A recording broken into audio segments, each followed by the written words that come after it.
Good morning and welcome to the Morning Breath live stream. I'm your host, Jeremy Tennell, systems designer and coherence coach. I'm glad to be here. I'm glad you're here. Let's take a moment this morning to engage as systems designer and provide a little bit of feedback. Hit the like, subscribe, or follow button for me, please, and let me know you're out there. Leave a comment and let me know your thoughts. I'd greatly appreciate whatever feedback you'd provide. Over the past 14 weeks, we've explored personal transformation. We've examined identity and awareness, coherence, self-awareness, self-inquiry, and healing, and systems that shape our lives. I want to set up for our next program with this transition week with a few broader concepts. There is an idea that has been emerging in conversations around work and within our culture. You can hear it in higher education as people prepare to enter workplaces. The interesting thing about this concept is that it is not grounded in just Western culture. It is global. It is something that is scaling up. It is growing all around us. It begins to seep into our modern life and our modern conversations. The concept is known as Neichuan. This is the word in Chinese. Neichuan. I think I'm pronouncing it right. Pretty sure I am.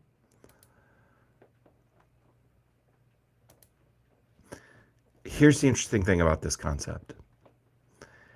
It is translated as involution, not evolution, involution. Or more simply, the endless escalation of effort without meaningful progress. Think about that for a moment. The endless escalation of effort without meaningful progress. The word clearly has Chinese origins, and as the story goes, has begun to circulate within the zeitgeist of Chinese industrial culture and graduating college students. It comes from the feeling of being trapped inside systems that continuously demand more while delivering less and less. What if the problem isn't that you're falling behind? What if everyone is running faster and faster and nobody is actually getting anywhere? More productivity and credentials, more content, hustle, optimization, and competition are all on the rise around us. And yet, when it comes to more anxiety and let's try it again.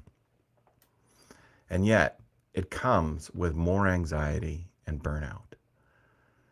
A deeper sense of loneliness and exhaustion. More people wondering, why does life feel harder, even though I'm doing more than ever? That's the paradox of Neichuan. Over the past few years, I've noticed a pattern in myself.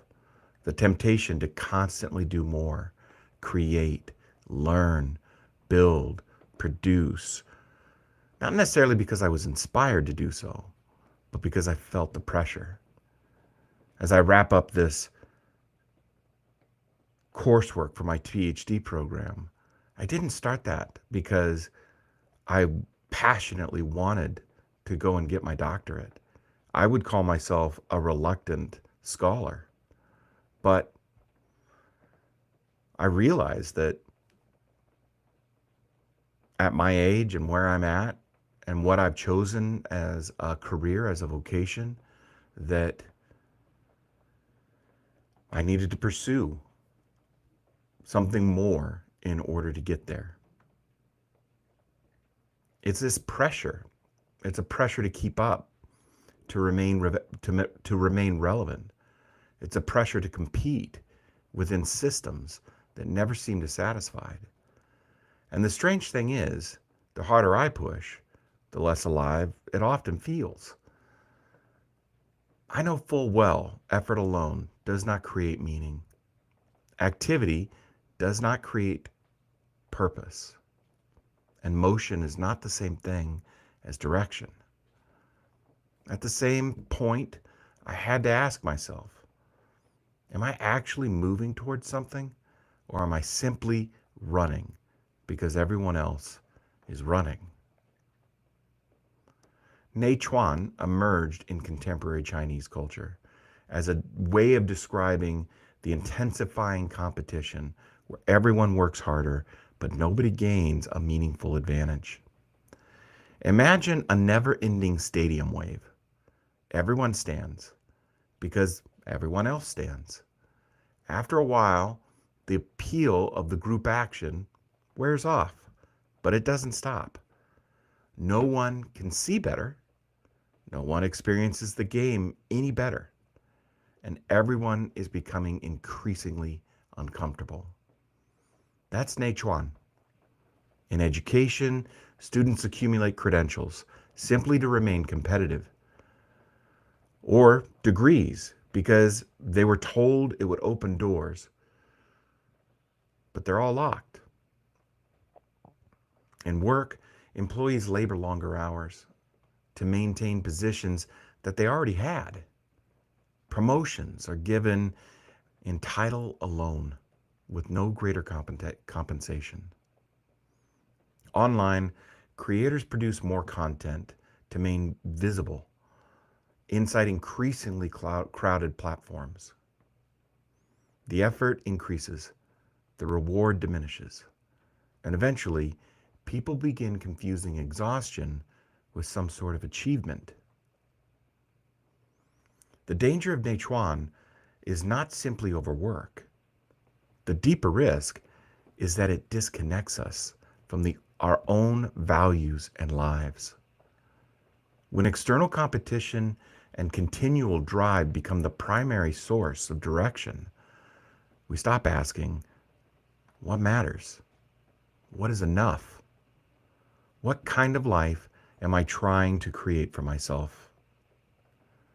Instead, we begin measuring ourselves against everyone else, and comparison becomes the compass.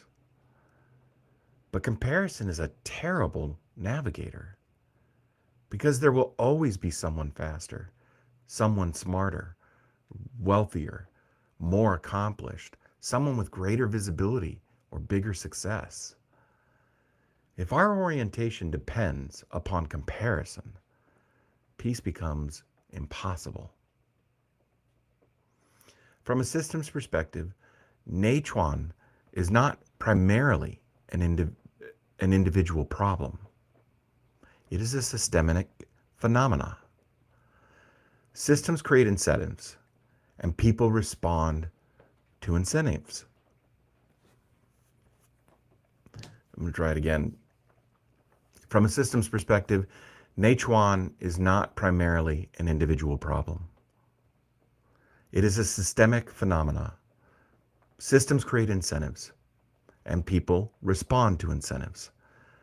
When systems reward competition over contribution, speed over wisdom, output over well-being, individuals often adapt accordingly, even when those adaptations are harmful.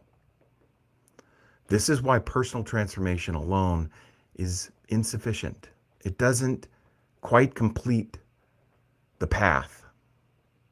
We must also learn to recognize the systems we're participating within.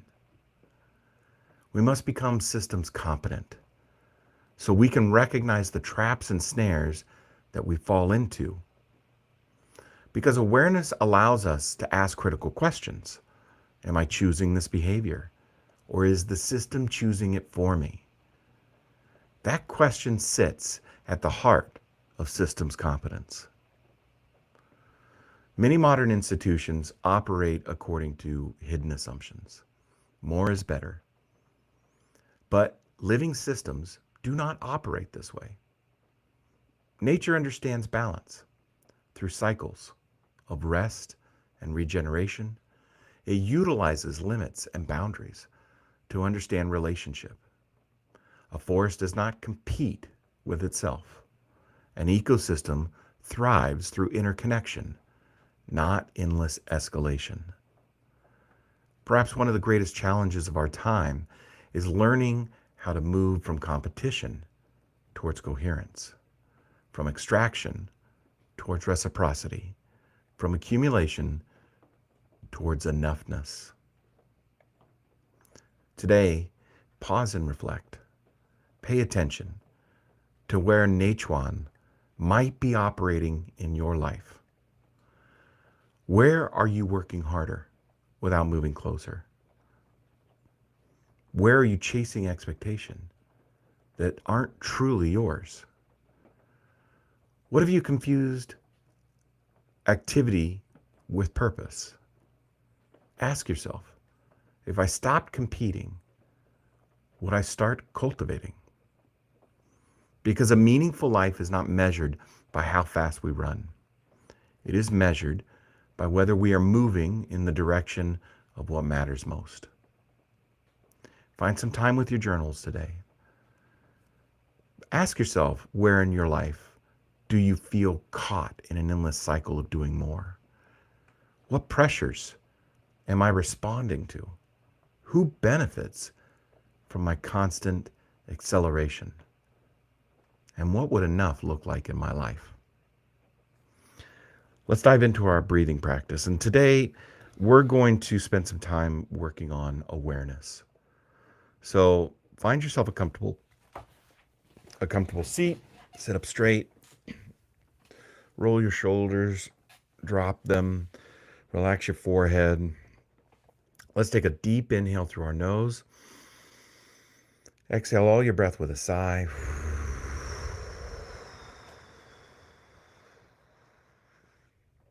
Again,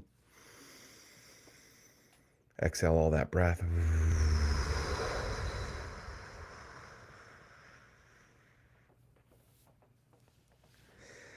And now breathe in for about 5 or 6 seconds through your nose. Out for 5 or 6 with your mouth.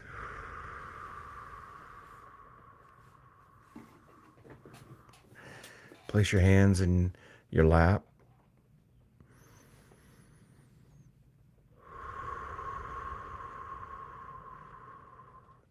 Find a pattern with your breath. In through your nose. Out through your mouth.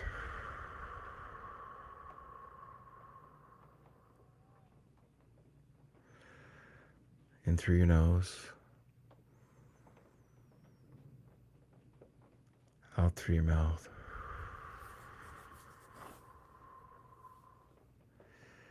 Keep that pattern going.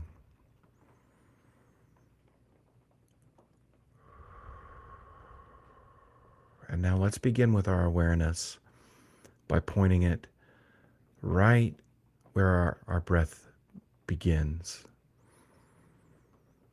Where does it begin for you?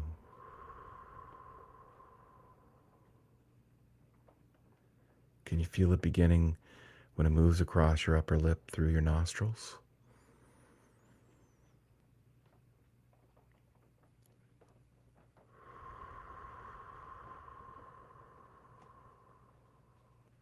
And now place your awareness on the exhale. Where does the breath end?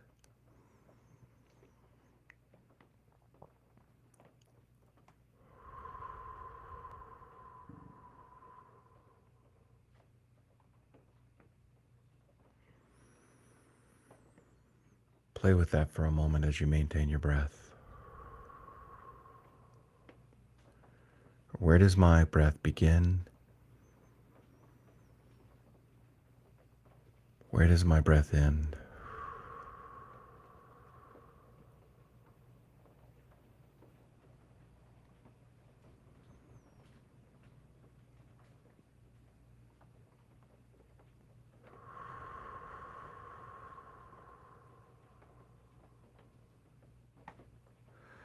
And now place your attention in the space in between breaths.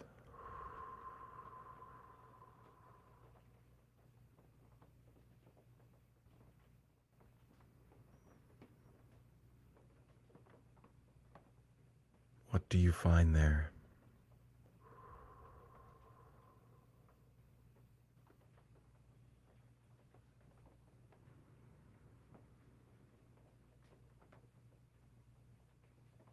Stay with it.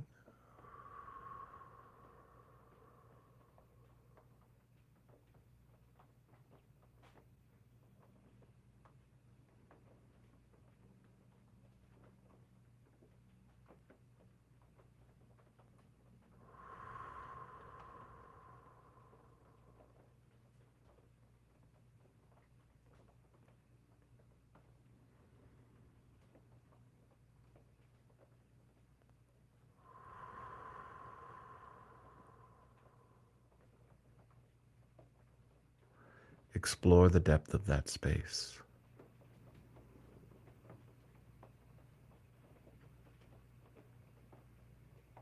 Does the space feel different on the inhale as opposed to the exhale?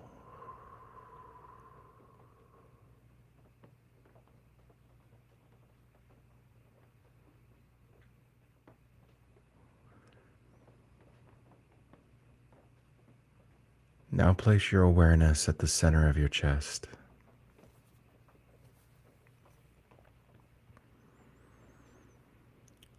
Can you see your breath come in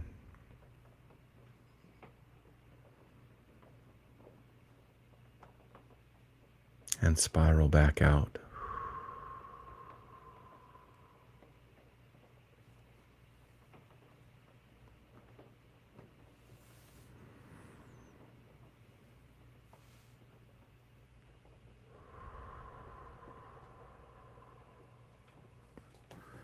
Now move your awareness all the way down to your feet.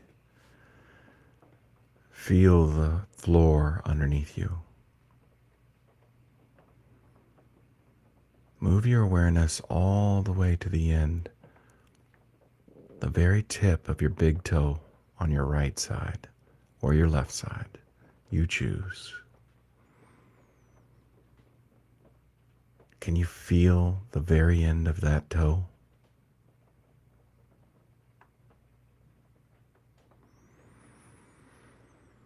Breathe in,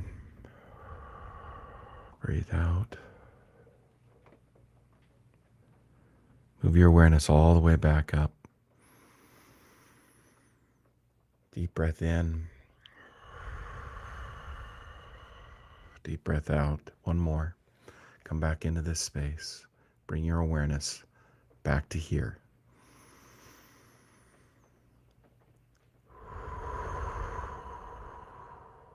If this resonates, stay with the practice. Provide some feedback. Because the transformation is not about running faster. It's about becoming more conscious of the systems that shape our choices. Build your awareness. The goal of life is not to win the race. The goal of life is to stop running long enough to discover where you're actually trying to go. Take a breath. I'll see you tomorrow morning.